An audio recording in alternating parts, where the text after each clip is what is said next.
Most people wait until something's wrong to see a doctor. You are not most people. I'm Kevin White. After more than 20 years as an emergency physician, I realized the best medicine is not waiting for the crash. It's helping people stay on the road. This is The Daily Apple, a podcast about living better, longer. Every episode gives you something you can use this week, a smarter habit, a clearer path, or maybe just a new way to think about your health. Because engaged patients are the best patients, and your best years do not have to be behind you. Let's get into it. Hey, everybody. Welcome back to the Daily Apple. I'm so excited today to be joined by Dr. Brad Younggren. He's out of Washington. This will be a cool talk. I'm looking forward to it, Brad. He is an emergency medicine physician. He's a U.S. Army combat veteran and is one of the leaders at the forefront of longevity medicine. He served as a combat physician in Iraq, where he was awarded the Bronze Star and Combat Medic Badge, and that experience kind of shaped your vision for a scalable, tech-driven healthcare. Worn a lot of hats, was the CMO and president of 98.6, helping build one of the first AI-powered text-based primary care platforms, CMO roles at Q Health, Shift Labs, and Mobisante, where you helped develop the first FDA-approved mobile medical imaging device, like you said, kind of before Butterfly, which is, you're kind of an innovative thinker for sure. But now what we're going to get into today is you're the CEO and co-founder of Circulate Health, where he's pioneering therapeutic plasma exchange as a way to slow biologic age, improve chronic disease markers, and ultimately extend health span. Under his leadership, Circulate has completed over 1,000 treatments across 24 clinics, correct me if I'm wrong, and really published multi-omics data showing an average 2.6 year in slowing biological age. So I'm guessing your vision and mission is to integrate rigorous science, cutting-edge technology, and patient-centered care to transform the way we think about aging. You are not the usual ER physician, and we share that in our background. So I just find that really intriguing about you. You're a different breed of ER doc for sure. So anyway, thanks for being here, man. I really appreciate you making the time.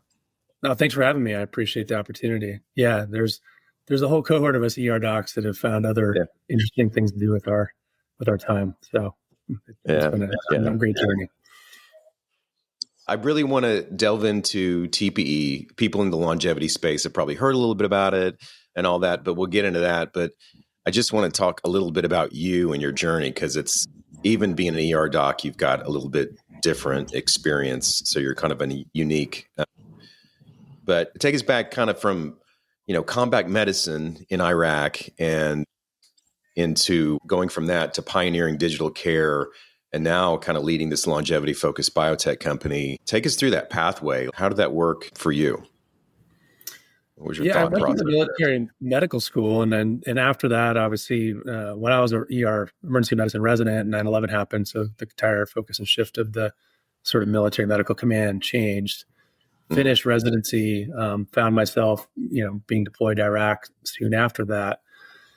They, as you know, sort of pandemics and war brings a lot of healthcare innovation just by default, as we look for new and innovative ways to improve healthcare for soldiers' lives in this particular example. And they needed help with technology procurement on the battlefield, and no one was raising their hand. So I raised my hand and then just got the amazing opportunity to be involved on some of the evaluation and procurement side of military medicine. Mm-hmm. We were just thinking about portable ultrasound, just thinking about a variety of other new technologies, how we could use telemedicine to reshape the way that we would apply traditional, military medical protocols around evacuation, et cetera, to the battlefield. So that experience was just right out of residency, just found that to be, a life-changing experience. I mean, as is being a combat physician. So it was like, both aspects of that became just life-changing for me.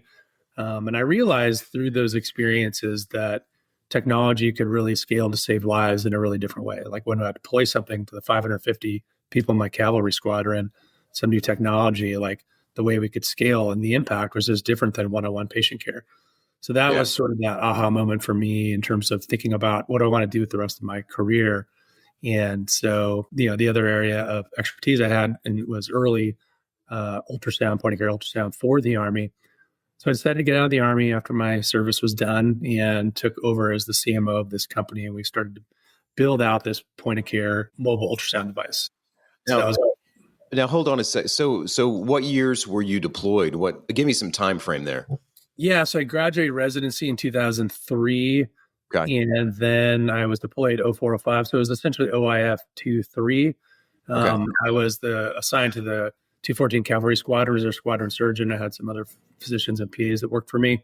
Okay. We were essentially running border interdiction across the Syrian border. And yeah, spent a year with those guys in the Cav Squadron wearing the Stetsons and putting on spurs and doing all the the amazing cavalry traditions. It was the Really? experience. Yeah. So you were first Cav? 214 Cav, so different groups. So it was essentially there was a cavalry squadron that was assigned to each Stryker brigade. So Yeah. we were the second Stryker brigade deployed in Iraq, coming out of Fort Lewis. Okay. And so we were sort of this reconnaissance cavalry squadron within the larger brigade of sort of infantry Stryker units. Okay. Well, go ahead. I interrupted you. So from there, you went on to Yeah, I went on to Movasante. I was looking at sort of larger corporation, medical jobs, the FANG companies and so forth. Yeah. Decided to wait a little bit to understand what exactly I wanted to do with my time. A friend had a global health company, so I went there for a while. And then I ultimately took a CMO role at Q Health pre-COVID, helping them build their at-home microfluidics testing platform and going through all the FDA conversations about could patients swab their noses effectively, and how could we build a tech platform in the back end to help patients understand their data?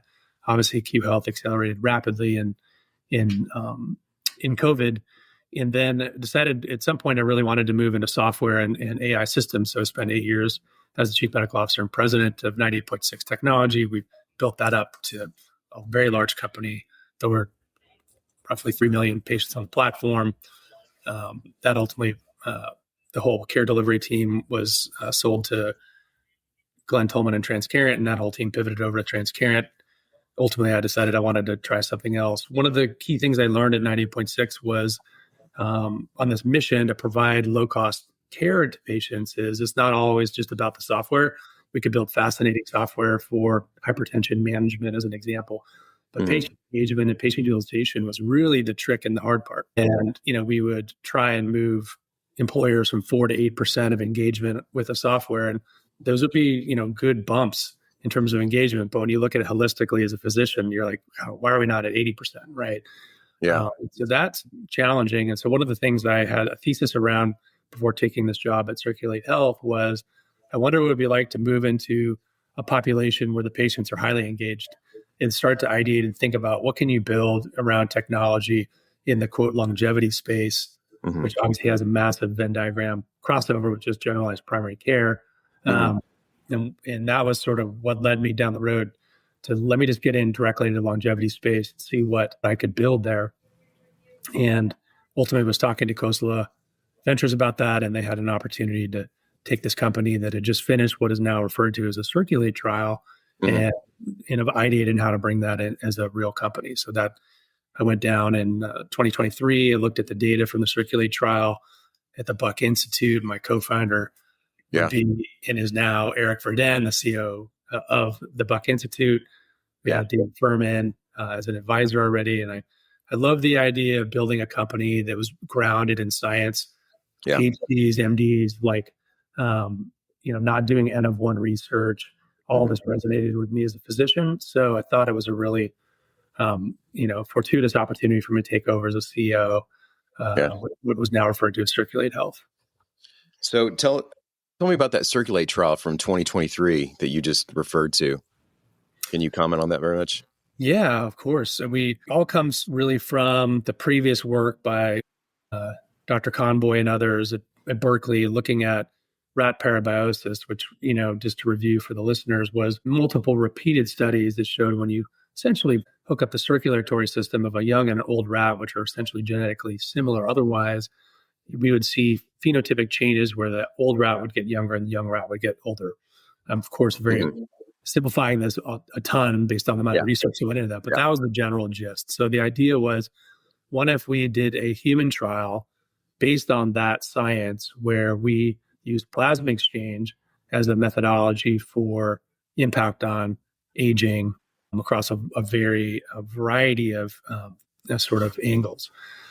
And the idea was, Before sometimes being an ER doc, I kind of go straight for the meat, and we should probably intro to what TPE is exactly, like what exactly is therapeutic plasma exchange, how it differs from simple blood donation or plasmapheresis. So I guess you should probably touch on that real quick. And then I want to come back to what you're saying there about some of the literature there.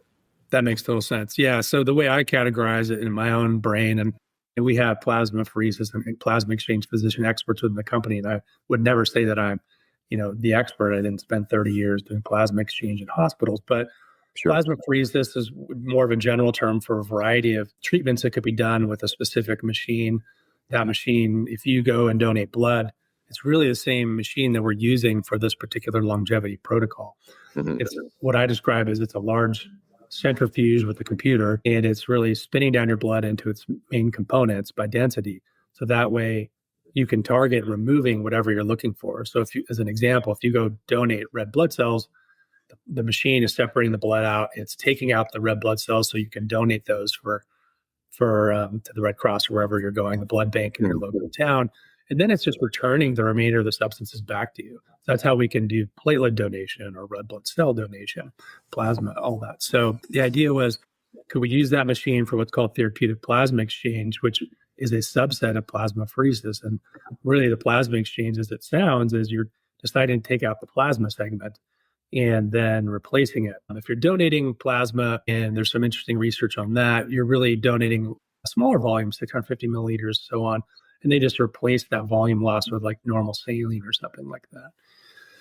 The impetus for the trial was, could we provide a dilutional effect which would replicate what we saw in these rat parabiosis studies? In other words, if I take off a larger dose of your plasma, which is still very safe and proven with 25 to 30 years of scientific history and rigor and clinical rigor, could we remove markers of inflammation or proteins of inflammation or really anything that could be involved in inflammaging and replace it with something called albumin? Now, the albumin is not considered a blood product, but it is human-derived, generally from younger people. So the idea was, if we take out a larger plasma volume, replace it with albumin, will we see an impact across a variety of metrics that would be consistent with health span or lifespan? And that was the foundation and methodology behind the Circulate trial. I categorize the results and the data collection in 3 buckets. One is like, and we haven't published this data yet, but we will eventually, is what I call subjective measures. So grip strength, balance, get up and go and walk 6 feet, things of that nature that are quantified in the longevity literature. We all know grip strength is important. It's a variety of reasons why, but so we wanted to make sure we captured all that. The second portion of what we did was measured about 2,500 or so proteomics, metabolomics, lipomics. We shipped all that blood to the Buck Institute. They ran complex analysis on that. That's why the Buck partnership was so important. One of many reasons that it was so important for this particular trial. So we ran all that, and we know and would expect certain phenotypic changes to occur with healthier impact. So reduction in cellular senescent cell protein markers is an example, many things like that. And the third area we looked at was biological clock testing. Now, those are controversial across many dimensions. But the theory was, and I've adopted this from leaders in the field that I think are looking at this correctly, which is, if you use a biological clock, it doesn't necessarily mean that you're younger than your chronological age. It probably means more that you're very healthy, and that's a very good thing. And that engenders improvement in health span and hopefully lifespan. But the way you can use it is, I have a person, I apply an intervention against that person, and then I measure it again after I apply the intervention. Typically look at what's the impact of the intervention. Is it having a positive impact or a negative impact? So we ran that against all the 36 biological clocks that were on the commercial market at the time of the study. Just to let's see what we find out. We're not going to pick one or two. We're just going to do all of them and the different methodologies that are behind those, because there are different methodologies behind those. And we'll just see what we find. Whenever you look at some of these biomarkers that move the most, are you seeing improvements in things like inflammatory cytokines and, ApoB, Are you seeing changes in Lp(a)? Like, what were some that were most exciting to you? Because, some of those things are hard to move, like, Lp(a), if that's elevated in somebody, that, puts them in a different risk category, but that can be notoriously difficult to lower. What'd you see on that? What were you excited about on that? What are your thoughts there? Yeah, I mean, it's all three areas of research showed positive impact. That's the high level, which is really exciting. So we'll publish some data, and we didn't put it in the original Circulate Trial paper because it was really focused on the lipomics, proteomics, and the biological clock testing. So more papers to come. Yeah. So that looked all encouraging, and we presented that at a variety of conferences, so it's public, but looks good. It's worth reporting. Across all the lipomics, proteomics, et cetera, SAS protein markers as an example, senescent cells. One of our patents is on using plasma exchange for reduction in cellular senescent cells. Why? Because we have the data to prove that looks like what's happening. So that's exciting. And so obviously many other things are happening in the bloodstream to reduce inflammatory markers, as you alluded to. Mm-hmm. There are other machines, but similar sort of methodology that just specifically targets to remove lipids. So any patient who has like familial hyperlipidemia syndrome, who's engaging with plasma exchange or a variant of that for reduction in lipids. We also do see removal of lipids with plasma exchange. Of course, it's non-specific, so you are also reducing HDL, not just LDL as an example, but in general, those shift in the way we would hope to. And I've actually personally monitored that in myself as an N-of-1 experiment to see what's the impact of plasma exchange on my LDL markers without any other intervention. What did you see? Yeah, comment on that from your N-of-1 on you. What were your outcomes yourself? Yeah, I mean, it's interesting. I had, as many of us were targeting lowering our LDL, and I had, through statins, had gotten it down to about 65, 68, and I wanted to kind of try and go lower.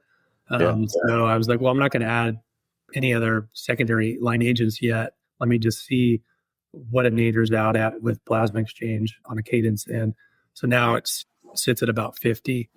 So it's had an impact. I mean, so that's interesting. There's certainly other ways to attack that, but it's just one of the many benefits of getting it, as you do get a nice little reduction there. But I think, of course, I don't think that's reason enough. You could just lower lipids by other less invasive technologies and pharmaceutical agents. But it was an interesting N-of-1 experience for me, looking at my homocysteine levels, HSCRP levels, standard things you think from an inflammatory perspective. I really caution to comment N-of-1, but I do find it fun to play around with my own numbers and just see how that impacts. And the third area, as I talked about, was these biological clocks. And like I said, we looked at all of them. There'll be some subsequent papers coming out specifically with targeting some specific biological clocks and the impact of plasma exchange. So that'll be exciting when those papers come out.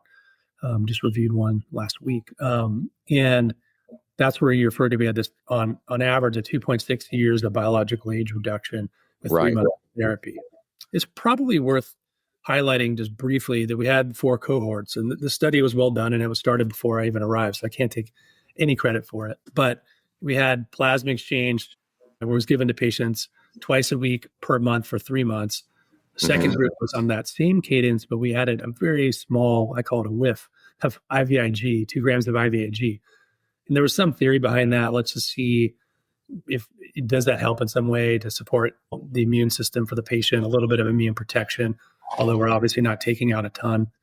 We're not actually depleting the patient to the point where they should be immunocompromised, but we just wanted to see what the impact would be. And then the third group was 1 treatment a month for 6 months. And the fourth group was very interesting. It's called our sham arm, where we actually drew blood out. The machine was always behind a drape. So the patients didn't know the machine got turned on. So they didn't actually know and we gave them saline back to the arm, and the return lines were covered with drapes as well. So patients didn't actually know whether or not they were getting true plasma exchange. And so that way we could have this comparator. And if you look at the study, which is in Aging Cell, it's free, you can look it up. You can see that basically all 3 groups had positive impact that actually got plasma exchange. There were some differences between them, but they all had positive impact. And then if you looked at, like, as an example, the biological aging of the sham group, which basically got nothing, their biological ages actually increased over the 3-month period, interestingly. So I don't know how to postulate it other than just like these patients are having continuous insults, whatever their lives are, but they're not getting plasma exchange. But I think it provides a good counterpoint for the other three cohorts, which had relatively reproducible data around positive impact on metrics of health span. So how were you? So you had 4 arms, and my understanding is there were all these patients were 50 or over, and there were about 50 patients total, and it was over a course of 6 months. And so some people had it every 2 weeks or 2 times a week treatments. Is that? And then the next one had once a month, and then there was the sham trial, which had no, actually worsened. All the rest of them as an average went down about 2.6 as far as the rate of aging. Is that, do I understand that correctly? Yeah, like they came in on a Tuesday and a Thursday, 1 month, then came back a month later, got two treatments on a Tuesday and Thursday. Okay. And then did that a third time. So and then that was one group. The second group had the same methodology, but added 2 grams of IVIG once the treatment was completed. And the other group, as you said, was just 1 treatment a month for 6 months. Okay. And that was over the course. All those people were over the course of 6 months. Well, the two arms are getting it twice a week. Yeah. Everyone got just 6 treatments over the trial. So 2 cohorts got it over 3 months. 1 cohort who was only getting 1 month. It took 6 months to complete their data collection. Gotcha. And pretty robust as far as they were doing multi-omics, they were doing epigenetics, they were doing inflammatory markers, the whole gamut of evaluation there on everybody. Okay. Cool. Yeah, I've got people that are already excited about this that have been reaching out and texting me about this stuff. All right. And that was with aging cells. So that was actually done before you actually came along. Is that correct? Is that what I understood? Well, I came along, the data collection was 80% done. I sort of managed part of the completion of the data collection. We had the preprint we published in June of 2024. The peer review was done in May of 2025. So that's when the announcement, we got the New York Times article, et cetera, written about what we were doing with plasma exchange. So it's still relatively recent that the peer-reviewed paper finally came out. Took a little while to get through that, of course, as those things go. And then we've been really leveraging that data to come in and commercialize this sort of product based on that data, which has been fantastic. My approach has been, let's just go into existing clinics and offer the procedure to their patients. And then we can start collecting data, which can uncover additional benefits to the product and the treatment. So we're in about 24 clinics, as you said, around the country. We're about 4 or 5, probably outside the U.S. by the end of the year. And so we're able to come in, we bring our machine, our nurses, and offer this treatment.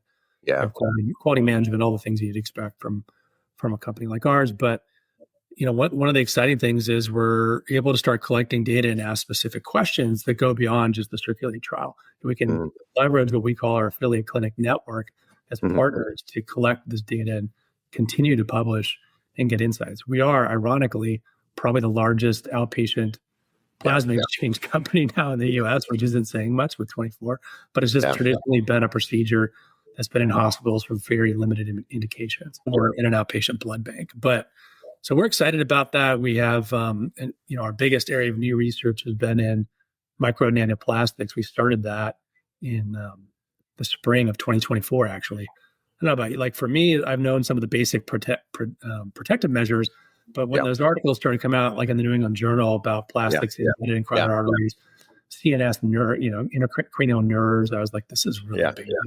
Doesn't sound Brad, you are totally answering all my questions before I even ask them. We're just, sorry. I mean, no, you're perfect. I mean, this is, you're, like you said, you're leveraging the partnership model, which is totally different. I was going to ask you why you even did that without building clinics from scratch, but it seems like it's a better way to get this, methodology kind of in circulation, and get going.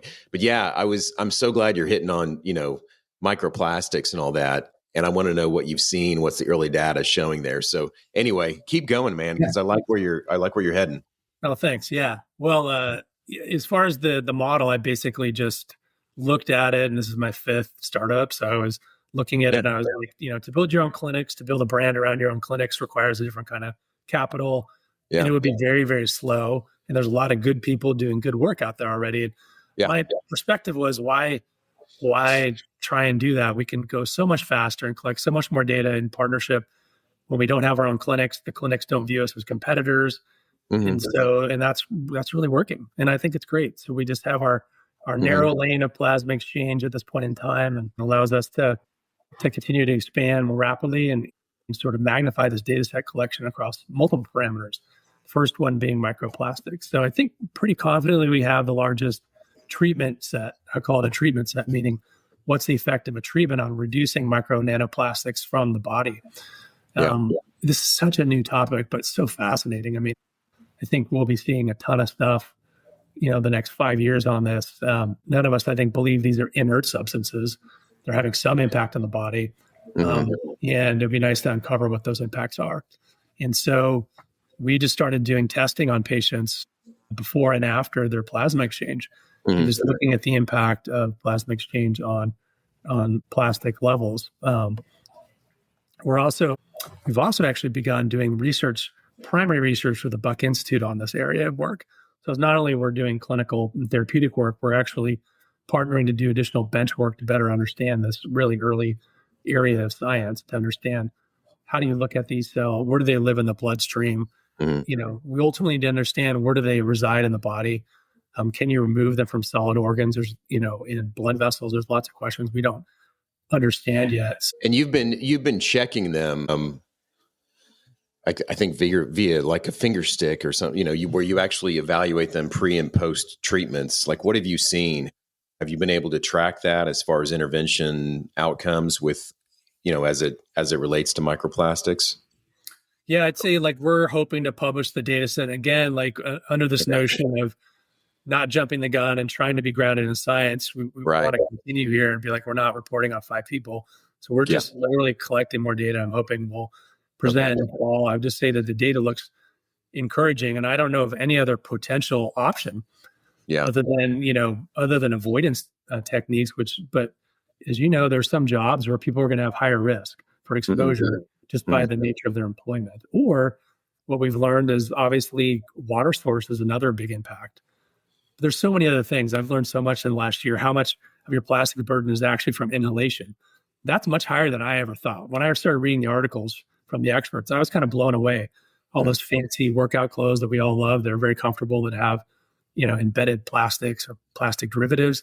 We're actually, breathing some of that in. So it's not just about what's your water source as an example, but that also matters. Is it groundwater? Is it glacier water? So there's just so many environmental factors that play a role in our exposure level. But from a reduction perspective, I don't know of anything else out there right now that's even a potential way to sort of get plastic burden out of your body. So we're really excited about this. We'll, as soon as we can, we'll share the data, but I'd just say it looks very encouraging. I think this is going to be a continued area of work for Circulate for the next decade.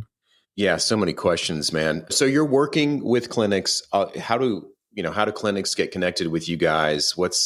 How does that work? Do they just reach out to you and look up Circulate, or are you guys seeking out clinics, or are you happy with where you're at? Because I know you guys are extremely busy and have so many clinics across the country. How's that looking for you guys right now?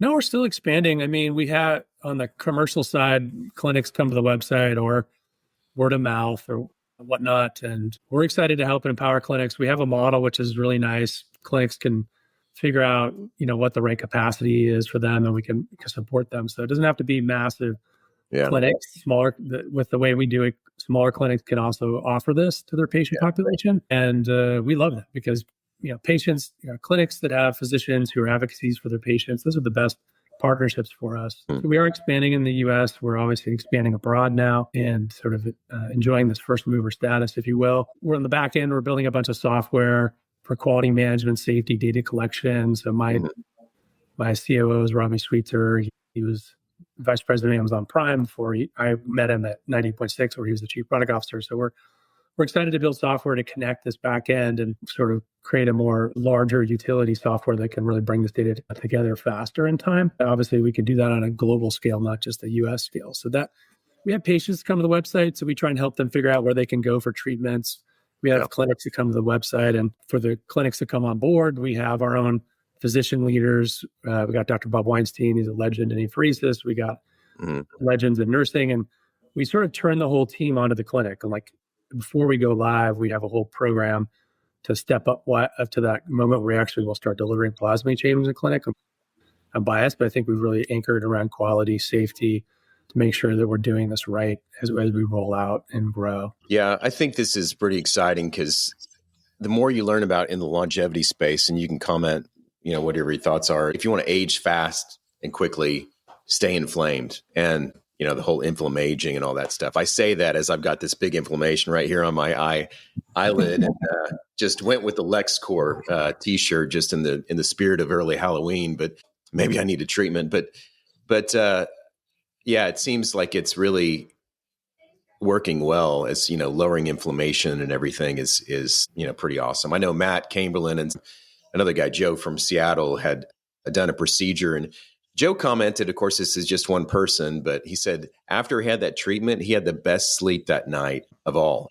Is that something you see occasionally? I'm kind of getting off on a tangent, but no, I mean, I find that a lot of patients find that they, because people always ask, what should I expect post-procedure? We have a bunch of information for patients and all that, but generally, it's common for patients to be tired that night and then get a good night's sleep.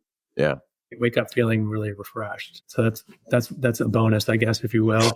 Obviously you mentioned Matt. Matt's great. We brought him as an advisor just to add to our advisor. I would say that advisors keep me honest. They're all a lot smarter than me, and that's perfect and grounded in science, and so that's helpful. And we're about to bring on a new advisor that is an expert in microplastics, and that's going to be our next advisor. So we have someone in-house that can lead our direction and guide us.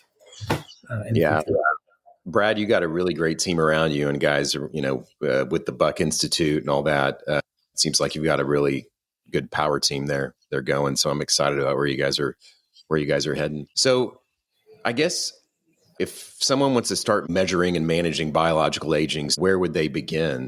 Here we are talking about all these inflammatory markers and things. Where would somebody start to think about that? I think there's a variety of online companies that offer a myriad of tests which go beyond just the baseline.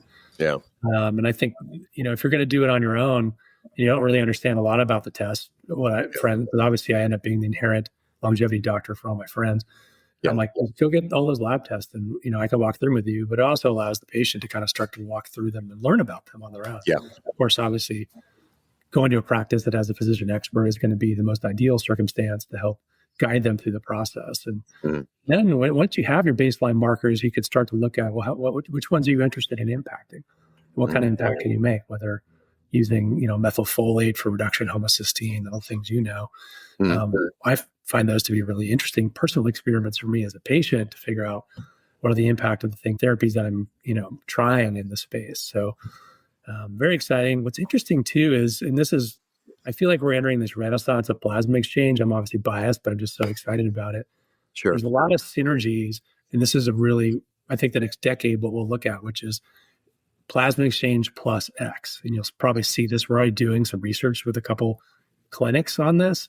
Yeah. And I think we'll see a bunch of interesting stuff come out. Plasma exchange plus this, because obviously this reduces inflammation, as you said, reduces inflammation in the body. By doing that, combination therapies could be really impactful. And so we have to do the research and do the science and collect the data to understand that better. But I think it's a really interesting area for us the next 5 years. Yeah, that was going to be my next question. Are you looking at doing any data collection and combining therapies like with rapamycin or other interventions along with, TPE? Is that something? We're looking at multiple dimensions. The way we run our research program is we have inherent research that we bring to the clinics. Mm-hmm. As an example, we have a partner with Kernel, which is a non-invasive helmet that looks at mild cognitive impairment and biological age testing. Mm-hmm. And so we have a couple clinics. We're doing RRP research there. So we're bringing research to clinics. We're also listening to clinics. So we have individual clinics that have a passion around a specific biomarker, heavy metal, you name it. They want to do a cohort of work on TP pre and post and look at that. Yeah. And so we're doing those projects too. And those are narrow. Of course, they will layer into a larger data set. We have some clinics that are willing to partner on the research. Now it's all optional, but we're able to start to, since we're agnostic, we can say, hey, we have another clinic that's also interested, and they can decide if they're excited to work together on this particular project. And then obviously for me, what I want to do is collect this data and then just shine a light on the clinics that participate with us, and get that data out there. So that's an exciting part of our research partnership angle. So talk to me about cognitive decline. I know we're doing this brain health program with OptiSpan and Human Sync, and there's been a lot of discussion about incorporating TPE in some of our protocols. And I know you've been in conversation with Matt, but tell me about how the intervention with TPE with cognitive decline. Have you seen any data there? It makes sense theoretically. Can you comment on that at all? What are your thoughts there, Brad? Well, I think the foundation is the ANBAR trial, which was a pretty large, expensive trial that was done trying to look at Alzheimer's and cognitive impairment and plasma exchange. Yeah. A lot of the talks that I go to, I present that data, even though I hadn't a part of the trial itself. But I think it's an important indicator when you look at the impact of plasma exchange and reduction of cognitive impairment in different cohorts of groups. Yeah. The early data, and it's not enough data, but the early data suggests you can really sort of dampen out that curve. So it's really interesting, needs additional research trials, larger trials to figure out where the impact is. There's other angles that some of the clinics were looking at doing projects around specific myocardial impairment biomarkers. What's the impact of plasma exchange on those specific biomarkers? So those are really interesting areas of work. I think it's work that has to be done. Yeah. I have to just be disciplined and figure out where can we get the most. There's trials that are going to cost multi-millions of dollars, and there are trials that will not. So we're still growing, and we have to be smart and strategic about it. But we have to get there. Obviously, I think those companies you mentioned are doing great work in the space. We hope to partner with them and kind of start to get some data to figure out what's the impact on mild cognitive impairment and plasma exchange. But it's a really interesting area to explore for sure. Yeah. I'm going to ask you a few more things where, fast forward 10 years, you're in this space, you're embedded, your advisors are sharp people. As you think about this stuff, fast forward 10 years, what's one of the biggest unlock in human longevity you think we'll have? What's a few things on the horizon that you think about? I know I've got my things that I'm always milling around, but there's so much interesting stuff going on right now, as you know, and I don't even know where to begin with it, but I think plasma exchange, it will be part of the puzzle. Sure. But all the work, early indications around Clotho, looking at plasmid integration, I don't know what's going to come out from a safety and efficacy perspective, and I think we need to stay grounded in science and look at those things appropriately before we scale these administrations. But I think it'll be interesting to see which ones of those things really evolve. I'm certain that we will find things that will impact health span. And, maybe it inspects, and I think by default, I don't know, but I think you probably agree with me that some of the stuff we're doing is likely to impact longevity and help people live longer lives. A lot of what I focus on is, can we just get people to living healthy lives? So 99% of your life is healthy and enjoyable before you sort of fall off the cliff, so to speak. And that alone is, a valiant effort for the medical community and biotechnology community to figure out. But I talk to my kids about biotech, and I'm biased, but I'm always like, I think this is an area you should look at, because I think 25 years are just going to be profound here, and how we have AI and AI discovery and how that layers over this. And I'm hopeful once we build this affiliate clinic network in the background, we can start to really accelerate the answer of questions and collect data and scale around some of these interventions in a way that we can get the data out faster. Patients are looking for it. They're looking for answers, not just in longevity. You know this, we have clinics that are mostly focused phenotypically on chronic disease. There's patients that are looking for syndromic answers, long COVID, POTS syndrome, a lot of unanswered questions. We don't fully understand the etiology and nature of some of these diseases, and when we need to. Yeah. And again, TPE in this realm is really low risk and potential real value there. So yeah, I love what you're doing, man. I like the way you think, and you've got a great team, and you guys are doing it the right way. And like you said, partnering with other clinics across the world makes it where it gets more accessible, to patients, to people. So where can people learn more about you, Brad, and Circulate Health and the whole deal? What's the best way to do that? Yeah, our website's probably a great place to start. It's circulate.health. And we have information and article links and so on and so forth. And people can reach out from the website to get more information. We're happy to sit down. I talk to people all the time at conferences, or even just pick up the phone. People just want to hear a little bit more about it one-on-one. And so, we're always happy to do that as well. So, yeah. Well, cool. So circulate.health. Well, anything else you want to leave us with, Brad? Any other thoughts, parting ideas? No, I think we've covered so much. I appreciate you having me on the podcast. And I think it's such an exciting time across so many dimensions of this. And again, I think so much is primary care. My hope is by driving innovation in this quote longevity space, we will get some trickle down. And, we need to answer questions about full body MRI. Is this technology, as an example, something that should be massively deployed in the population? And there's controversy there, but controversy to me just says we need to go answer the question and figure out what is the right application of that technology, so on and so forth. So thanks for the opportunity to sort of I know I had flight of ideas and bounced around a bunch, but hopefully listeners will find it valuable. Well, Brad, thanks a lot. And man, enjoy the rest of your day. And everybody, thanks for listening, and see you guys later. Bye-bye. Take care. Before we wrap up today, I've been trying to leave you each week with a few questions to think about. Inflammation is one of the biggest drivers of faster aging. What steps are you already taking in your daily life to lower inflammation? And where could you start small this week? Microplastics are everywhere in our environment. How mindful are you of your water, food, and air sources? And what's one change you could make to reduce your exposure? And finally, longevity medicine is moving quickly. How do you balance curiosity about new interventions with the need to stay grounded in proven science? Take a little time to sit with those. Thanks for listening to The Daily Apple. We'll see you next time.